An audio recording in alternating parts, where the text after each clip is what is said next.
Lalo? Who's Lalo? What? What did I say? I meant the Guzman.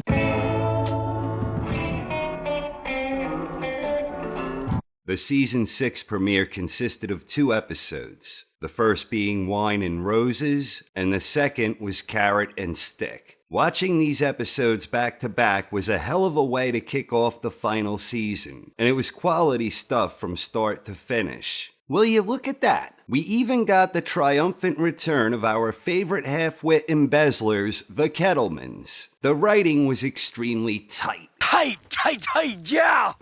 Everything effectively picked up where it left off in season 5. And for Kimmy and Jim, things resumed with Kim's scheming designs on poor Howard. It didn't take Kimmy much to persuade Jim that this was still happening, but Kim claims to have toned the plan down so that Howard wouldn't be totally ruined. The first part of her plan involved Cliff, and an elaborate scheme unfolded that saw Jimmy infiltrate a country club, and it involved a big song and dance, claims of anti-Semitism, a clogged toilet, and hiding in the nude in plain sight, all for the purpose of planting a baggie of baby powder on poor Howard.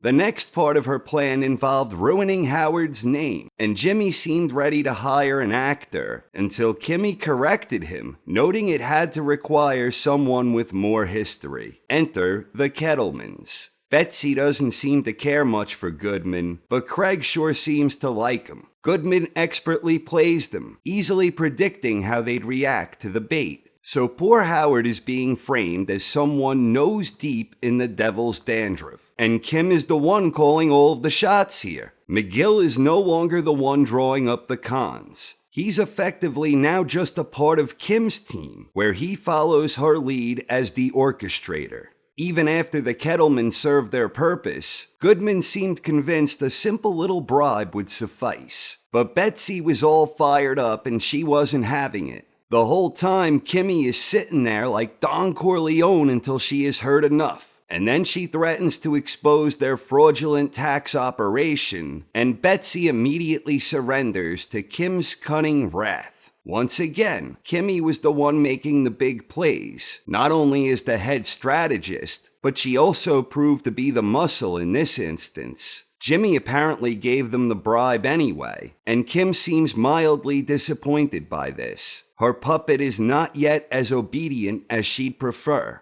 Even in her designs for Goodman's new persona, Kim is the one giving out directions, whether it's style decisions, the type of car he should be driving, or the location of his new office. Kim seems more instrumental in pushing the transition from McGill to Goodman into motion. It is highly ironic, because for the longest time, Kim seemed to be the only thing in the world stopping McGill from going all in on Goodman. And now Jim is the one who seems more reluctant, as Kimmy encourages him to embrace his inner Goodman, where her influence is shaping the exact mold we know he later becomes in Breaking Bad. Remember when we first see Goodman, he refuses a bribe from Walt. Then he is terrified, blaming Ignacio under the belief Lalo is about to have him whacked. And then he ultimately helps Walt and Pinkman deal with the arrest of Badger, which is a costly move, but it saves them from the DEA, and it saves Badger's life. After Goodman helps them resolve that issue, he returns to Walt saying he wants in. He knows Walt must be cooking something special if the DEA was all up in it, and he leverages Walt to get a taste. At that time, we had no reason to believe this was motivated by anything other than Goodman's slimy ways as a criminal opportunist. But now that we're getting new clues that Goodman from Breaking Bad is a creation of both Slippin' Jimmy and Slippin' Kimmy, well, that kind of puts everything in a new light. Is it possible that Goodman only returned to Walt wanting a piece of the action because he was ordered to do so by Slippin' Kimmy? Or should I say Godfather Kimmy? Well, maybe that's a bit much. Kim hasn't suggested having anyone whacked. Not yet, anyway. But the interesting thing here is that it seems Kimmy gets Jim to obey her directions even more easily than Walt usually got Pinkman to obey his control. And then we had the vintage-style flash forward where Goodman's house is being worked over by a team, with all of the evidence of Goodman's privileged life, the many treasures from his criminal endeavors.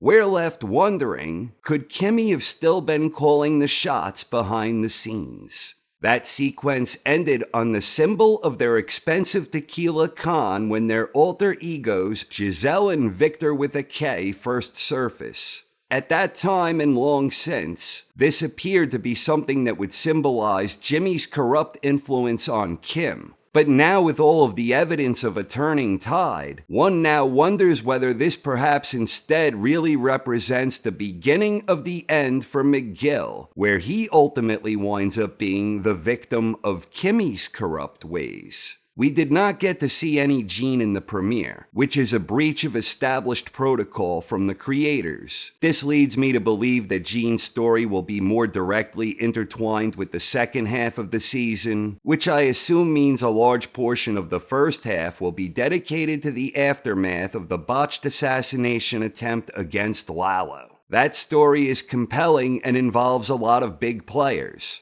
Nacho is on the run for his life, where Gus would prefer him dead, and the Salamancas want him alive so they can implicate Gus. Mike still insists that Nacho deserves respect and consideration, and that is still an area where Mike and Gus are not on the same page. That is something that will surely get remedied, and the fact that Mike is going out of his way to at least try and keep Nacho's father out of things leads me to believe something important is going to happen. And I don't mean the inevitable moment coming up when Mike is going to beat up Tyrus. But something needs to happen where Gus becomes more aligned with Mike's code of morals when it comes to people who aren't in the game. I'm beginning to think Mike might be the one who ultimately takes Nacho's life, in part to help keep his old man out of harm's way. Or maybe Mike will convince Gus to let Nacho go free. Then we have Lalo, who is one of the more interesting characters. Lalo took out a team of assassins and has now gone out of his way to create the illusion he is dead. His family is his number one priority, and yet we know he has a moral code of his own. He killed that couple who knew he lived, but we have evidence that the well-being of those in his village is a matter of importance to Lalo. It just doesn't supersede his family as priority number one. Hector knows Lalo lives, and Gus quickly deduces this when he sees the way Hector is tipping his hand with that big smile. Hector tells Lalo to get proof, and we could assume the way the well-dressed brothers are on the scene, they want Nacho alive. In case you had forgotten, we are also reminded that Lalo is a badass when he killed the smugglers, but he again shows a heart when he gives the money back to those seeking passage north. In a lot of ways, Lalo is like Mike in the sense that both of them are quite capable and excel in the art of inflicting violence, but they help balance out their darkness through certain admirable acts. This sort of theme likewise ties back in with Kimmy and Jim, and also Nacho himself to a large extent. If I had to guess where all of this is heading, I suspect something will happen that proves Mike correct in the eyes of Gus, where he changes his ways to become more in line with Mike, and I likewise believe that Mike will wind up saving Gus from succumbing to the wrath of Lalo, where I believe Mike will put his own life in danger to rescue Fring. And I also believe Mike is going to kick some ass when he and Tyrus throw down. One other quick thought is I do believe Goodman slipped up when he referred to his client as Lalo instead of the Guzman. And given he fled on his $7 million bond, I think that slip-up might help these worlds again collide, where the whole aftermath of the botched assassination attempt against Lalo gets mixed up with Kimmy's scheme to taint poor Howard. And that would likewise play back on Saul's confusion when he mistook Walt and Jesse as revenge from Lalo. But whatever happens, I'm fired up to find out. And I thought Season 6 got off to an absolutely wonderful beginning. Tight, tight, tight. Thanks for watching, everyone. I hope you enjoyed, and have a wonderful night. Tight, tight, tight. You're done. You are done!